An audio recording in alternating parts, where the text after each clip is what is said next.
పోలేదా? నువ్వెందుకని దీని గురించి నాతో చెప్పలేదు? నేను కట్టు పెట్టకూడదనే చెప్పలేదు. ఏదే ఉందిలే, నువ్వు కూసో. తిన్నావా? నీకు నేనంటే అంత ఇష్టమా? కట్టుకోబోయేవాడి మీద ప్రేమ లేకుండా ఉంటుందా? నువ్వు తినుండవని నాకు తెలుసు కానీ ముందు తిను. నువ్వు తిన్నావా? నేను ఎప్పుడో తిన్నా, నువ్వు తిను.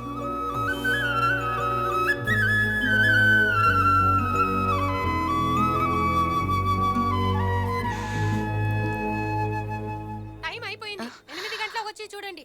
ఇప్పుడు వెళ్ళండి అమ్మా. సరే, నేను 2 రోజుల్లో వచ్చేస్తాను, నువ్వు వెళ్ళు. రాత్రి 8 గంటలకి మళ్ళీ చూడొచ్చు అంటున్నారుగా, నేను చూసి వెళ్తాను. ఎందుకు? సానా పొద్దుపోద్ది నువ్వు పోయేసరికి. నువ్వు వెళ్ళు, ఎల్లుండి వస్తాగా. మరేం పర్లేదు, ఓ పాలు చూసే వెళ్తాను. నేను బయటే ఉంటాను.